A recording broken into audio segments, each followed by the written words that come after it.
My name's Monica, and I don't remember a time when my parents weren't fighting. Their screaming matches are some of my earliest memories, filling our house with tension so thick you could cut it with a knife. I was just a kid, but even then, I knew something was seriously wrong. I was 4 when everything came to a head. Mom and Dad's arguments had gotten worse, if that was even possible. One night, I woke up to the sound of shattering glass and my mom yelling, "That's it, Mark, I've had enough." The next morning, Dad was gone.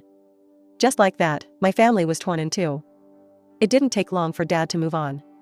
Within months, he'd remarried some woman named Caroline and moved across town. From then on, our relationship became a joke. He'd call on holidays, his voice distant and awkward like he was talking to a stranger, not his own kid. The rest of the year, the only sign I had of father was the monthly alimony check he sent to Mom. Mom, for her part, was a mess.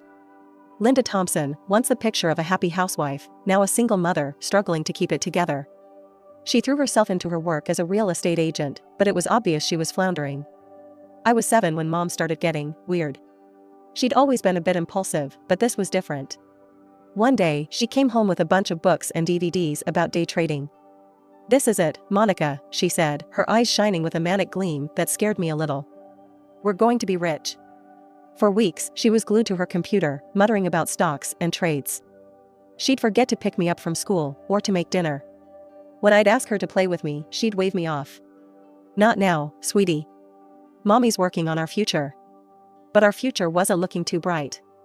I learned to fend for myself pretty quick. By 8, I could make my own meals, even if it was just a peanut butter sandwich, do my own laundry, and get myself ready for school. Mom was too caught up in her get-rich-quick schemes to notice. Things came to a head when I was 9. Mom burst into my room one day, her eyes wild with excitement. "I'm going on a trip to Bali. I've found someone who can help us, sweetie. He's going to show me how to unlock my luck chakra. This is going to change everything." I didn't know what a luck chakra was, but I knew it sounded like trouble. And just like that, I was shipped off to Aunt Rachel's, my mom's friend, while Mom chased her latest crazy scheme halfway across the world. For 6 long weeks, I lived with Aunt Rachel while Mom was off on her spiritual journey in Bali. Don't get me wrong, Rachel was great. She really tried to make things normal for me. "Come on, Monica," she'd say with forced cheerfulness every morning. "Time for summer camp." I'd drag myself out of bed, pretending to be excited about another day of crafts and organized fun while my mind was miles away, wondering what the hell Mom was doing on the other side of the world. Weekends with Rachel were better. We'd go to the zoo or the beach, and for a few hours, I could almost forget the mess my life had become. But then I'd catch her looking at me with pity in her eyes, and reality would come crashing back. When Mom finally came back, it was like she was a whole new person. Her eyes were bright, her smile wide, and she couldn't stop talking about positive thinking and manifesting wealth. "Monica, sweetie, our lives are about to change," she said, pulling me into a hug that smelled of incense and something else I couldn't quite place. "I've unlocked my true potential. You'll see." It started small. A lottery ticket here, a scratch card there. Mom would come home giddy with excitement over a $20 win, treating me to pizza and new clothes like we were millionaires. "See, Monica? The universe is rewarding us," she'd say, waving the ticket in the air like it was made of gold. I should have known it was too good to be true. Soon, the small bets weren't enough. That's when the casino trip started.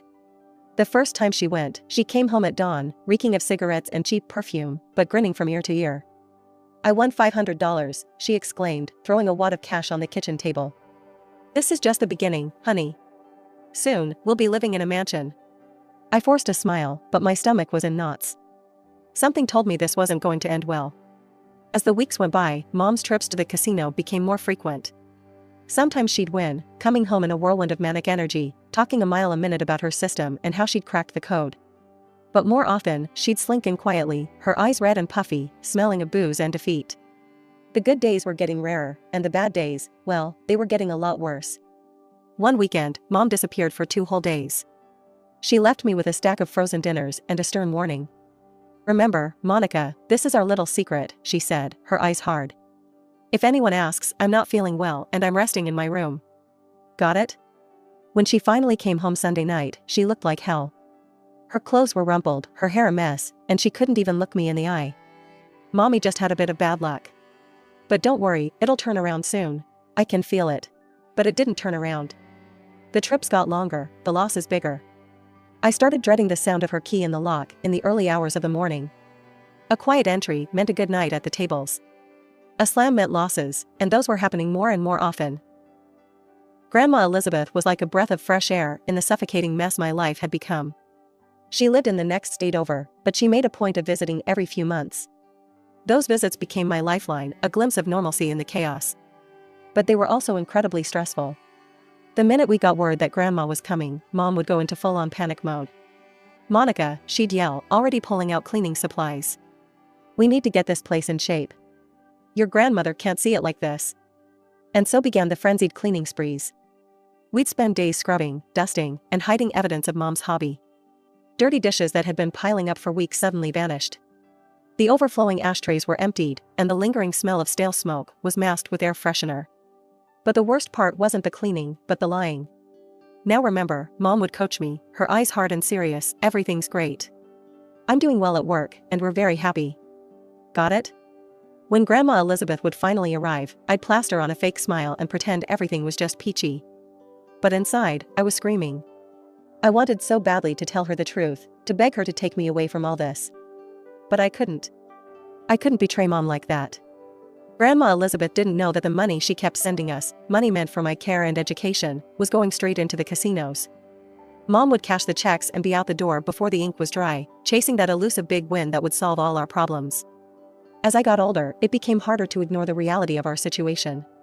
There were days when the fridge stood empty, and I'd have to ration my school lunches to make them last through dinner. On my 12th birthday, Grandma Elizabeth made a gesture that would change everything. She came to visit, bringing with her a shiny new smartphone, the kind all the cool kids at school had. "Happy birthday, sweetheart," she said, handing me the gift-wrapped box. "Linda, I've got something for you too. I've opened a college fund for Monica. It's in your name since she's still a minor, but it's for her future. Just promise me you'll use it wisely." Mom nodded, tears in her eyes. "I swear, Elizabeth. I'll never touch that money for anything else. Monica's future means everything to me." As I hugged my grandmother goodbye later that day, I felt a glimmer of hope. Maybe this was the turning point. Maybe now, with my future secure, Mom would finally get the help she needed. At first, everything was fine. Mom started going to Gamblers Anonymous meetings, picked up some real estate clients again. I threw myself into my studies, daring to dream about college and a future free from the chaos of the past few years. But like all the times before, Mom's resolve didn't last. Within months, she was back to her old habits. The excuses started small. "I'm just too tired for the meeting tonight, honey. I'll go next week." But next week never came. Soon, she was disappearing for days at a time again, leaving me to fend for myself. I was 13 now, and I'd become scarily good at being the adult in our household. I could forge Mom's signature perfectly on school documents, a skill born from necessity rather than rebellion.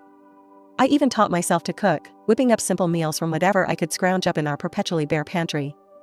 Anything to keep my stomach from growling during class. As I entered high school, I withdrew more and more. Making friends felt impossible. How could I invite anyone over when I never knew what state the house, or Mom, would be in?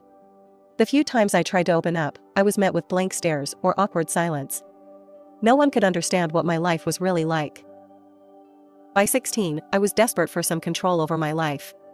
That's when I decided to get a job. The local coffee shop was hiring, and to my surprise, the manager hired me on the spot. That coffee shop became my sanctuary. For a few hours each day, I could pretend to be normal. Just another teen working her first job, not the daughter of a gambling addict, barely keeping her head above water. And the money, well, it wasn't much, but it was mine. But reality has a way of shattering even the most carefully constructed illusions. One night, after a late shift at the coffee shop, I came home to find the front door unlocked.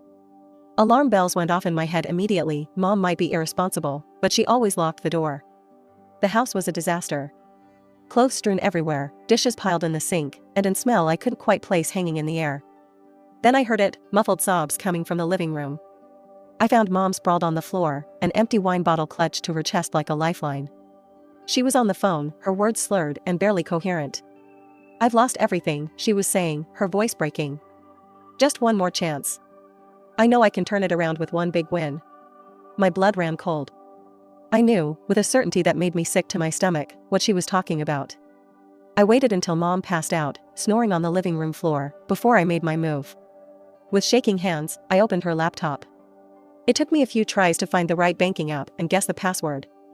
But when I did, the truth hit me like a punch to the gut. The account was empty. Completely drained. Years of saving, Grandma's generous gift, my entire future, gone. I stormed into the living room where Mom was still passed out. I shook her awake, my hands trembling with rage. "Mom, wake up. We need to talk about the money." She blinked at me, confusion and pain etched across her face. "What? Monica, what are you talking about?" "The college fund, Mom. The one Grandma set up for me. The one you swore you'd never touch. It's gone." For a moment, she just stared at me. Then she tried to deny it, her voice weak and unconvincing. No, you must be mistaken. I would never." But as I laid out the evidence, the empty account, the late-night phone call I'd overheard, her denials crumbled. In their place came the accusations. "You ungrateful brat," she screamed, her face contorted with rage and shame. "After everything I've done for you, this is how you repay me? Snooping through my private information?" It was like a dam had burst. Years of resentment, fear, and disappointment came pouring out of both of us. We screamed and cried, hurling bitter words at each other like weapons. And then it happened. In a moment of blind fury, Mom's hand lashed out, catching me across the face. The force of the blow knocked me back, and I felt a sharp sting where her ring had cut my cheek. I raised a hand to my throbbing cheek, feeling the warm trickle of blood. Without a word, I turned and fled to my room, locking the door behind me. I slid down to the floor, my back against the door, and finally let the tears come. That night, I made a decision. I couldn't stay here anymore. I packed a backpack with some clothes and the little money I'd saved from my coffee shop job. As the first light of dawn crept through my window, I slipped out of the house without a backwards glance. When I showed up on Dad's doorstep, his reaction was lukewarm at best. He invited me in awkwardly, shooting apologetic glances at Caroline, his wife, who didn't even try to hide her annoyance at my presence. I poured out the whole story: Mom's gambling, the empty college fund, the fight. I watched Dad's face change from shock to anger and finally to a resigned weariness that made my heart sink. I spent that night in their guest room, feeling like an intruder in what should have been my second home. As I lay there, staring at the unfamiliar ceiling, I realized I'd been foolish to hope for rescue. My suspicions were confirmed the next evening when I overheard Dad on the phone with Mom. "You need to come get her, Linda," he hissed, his voice low but clear through the thin walls. "This isn't my problem. I've been paying child support for years, that should have been more than enough to cover her education." I crept back to the guest room, my heart heavy with the final death of a hope I hadn't even realized I'd been clinging to. As I sat on the edge of the bed, I knew one thing for certain: I couldn't stay here. The next morning, I sat on the bus, my backpack clutched to my chest, watching the miles tick by. I was headed to Grandma Elizabeth's house in the next state over. It was a long shot, but it was the only shot I had left. My stomach churned with anxiety. What if Grandma turned me away too? What if Mom had already gotten to her with lies and excuses? I'd been let down so many times before, I wasn't sure I could handle another rejection. When I finally arrived at Grandma Elizabeth's house, my heart was pounding so hard I thought it might burst out of my chest. I stood on her porch for what felt like hours, trying to work up the courage to knock. But I needn't have worried. The moment Grandma opened the door and saw me standing there, her face went from shocked to concerned to fiercely protective in the span of seconds. "Monica, sweetheart, what are you doing here? Are you all right?" Before I knew it, I was wrapped in her arms, sobbing out the whole miserable story. The gambling, the lies, the empty college fund, the fight with Mom, Dad's rejection, all of it came pouring out in a flood of tears and broken words. Grandma listened to it all, her face growing stormier with each revelation. When I finally finished, she cupped my face in her hands, her eyes blazing with determination. "You're safe now, honey," she said, her voice firm and reassuring. "We're going to fix this. Together." Grandma Elizabeth wasted no time. She called her friend who was a lawyer, discussing terms like paternal rights and gambling that made my head spin. But mostly, she was preparing for the confrontation I knew was coming. When Mom finally arrived, summoned by Grandma's demands, I almost didn't recognize her. She looked small and defeated, nothing like the towering figure of my childhood. But the moment she opened her mouth, I realized some things hadn't changed at all. "Elizabeth, thank goodness you called," Mom said, her voice dripping with fake concern. "I've been so worried about Monica. She's been acting out, telling wild stories. I just don't know what to do with her anymore. I've tried my best, but she's been so difficult, so ungrateful." But Grandma Elizabeth wasn't buying it. Without a word, she opened her laptop and pulled up the bank statements showing the now empty college fund. "Would you care to explain this, Linda?" Grandma asked, her voice ice cold. The color drained from Mom's face as she stared at the screen. Her mouth opened and closed a few times, but no sound came out. It was like watching a balloon deflate. "I can explain," she finally stammered. "Things have been tough, and I just needed to borrow a little. I was going to pay it back." But her excuses were weak, and she knew it. I could see the panic in her eyes as she realized she wasn't going to be able to lie her way out of this one. And then, in a last desperate attempt to regain control, Mom's face hardened. "You know what? I don't have to explain myself to you. I'm Monica's mother. That money was in my name. I had every right to spend it how I saw fit." Grandma Elizabeth's eyes flashed with a fierce determination I'd never seen before. She leaned forward, her voice low and dangerous. "You're right about one thing, Linda. There's no legal document stating that money was exclusively for Monica's education. It was a trust placed in you, which you betrayed. But let me be clear about what I can do." Mom's smug expression faltered as Grandma continued. "That house you've been living in? The one you've neglected for years? I bought that as an investment property. And I'm selling it. Immediately." Mom's face went pale. "You can't do that. Where will we live?" "We?" Grandma raised an eyebrow. "There is no we, Linda. The proceeds from the sale will go towards Monica's education and setting her up with a small apartment near her chosen college." I felt a surge of hope, quickly followed by fear as I saw Mom's face contort with rage. But Grandma wasn't finished. "Furthermore, I'm suing for custody of Monica. Your gambling addiction, financial abuse, and that little physical altercation you had? All grounds for termination of parental rights." The room fell silent. I held my breath, watching Mom's face as the reality of her situation sank in. For the first time, I saw real fear in her eyes. What followed was a whirlwind of legal activity. Mom, faced with losing everything, fought back hard at first. She hired this slick lawyer who tried to paint me as some troubled teen and Grandma as a meddling old woman. But the evidence against Mom was overwhelming. My teachers came forward, talking about how my grades had slipped, how I'd sometimes come to school looking exhausted or hungry. My manager from the coffee shop testified about my work ethic, how I'd sometimes beg for extra shifts even when I was dead on my feet. With each testimony, I watched Mom shrink a little more in her seat. But the final blow came from an unexpected source. Mom's sponsor from Gamblers Anonymous broke the code of anonymity to testify. She stood up in court and laid it all out: Mom's severe addiction, her repeated relapses, her refusal to truly engage with the program. That was the moment Mom finally broke. As the sponsor spoke, I saw something crumble in Mom's eyes. When she took the stand, gone was the defiant, lying woman I'd known for years. In her place was someone small, broken, and finally, honest. "I have a problem," she admitted, her voice barely above a whisper. "I've hurt my daughter. I betrayed her trust. I've ruined everything." As I watched my mother break down on the stand, confessing to years of addiction and neglect, I felt a strange mix of emotions. Part of me was relieved to finally hear her admit the truth. Part of me was angry that it had taken this long, that it had to come to this. And part of me, a part one wasn't proud of, felt a grim satisfaction seeing her finally face the consequences of her actions. But mostly, I felt tired. So incredibly, bone-deep tired. As Mom's sobs echoed through the courtroom, I closed my eyes, hoping that somehow, some way, this nightmare was finally coming to an end. The judge's gavel came down with a finality that echoed through the courtroom. In the matter of custody for Monica Thompson, the court rules in favor of Elizabeth Thompson. Linda Thompson's parental rights are hereby terminated. Dad was given a chance to step up, to fight for custody, but he didn't even show up to the hearing. His lawyer simply stated that Mark Thompson would not be contesting Elizabeth's guardianship. Just like that, both my parents had washed their hands of me. True to her word, Grandma Elizabeth sold Mom's house. She combined the proceeds with her own savings to set up a new trust fund for my education. This time, it was ironclad: the money could only be used for tuition, books, and other school-related expenses. No one, not even Elizabeth herself, could touch it for anything else. As my high school graduation approached, Grandma and I spent our weekends getting ready for my next big step. She'd bought me a small apartment near the college I'd chosen, and we had fun picking out furniture and decorating it. As we worked, we talked about my plans for the future. I'd decided to major in social work, with a minor in psychology. After everything I'd been through, I wanted to help other kids who were struggling. But even as I settled into my new life, I couldn't shake the conflicting emotions that churned inside me.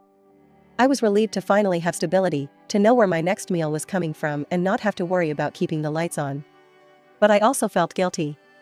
What would happen to Mom now? And as much as I tried to push it down, I was angry.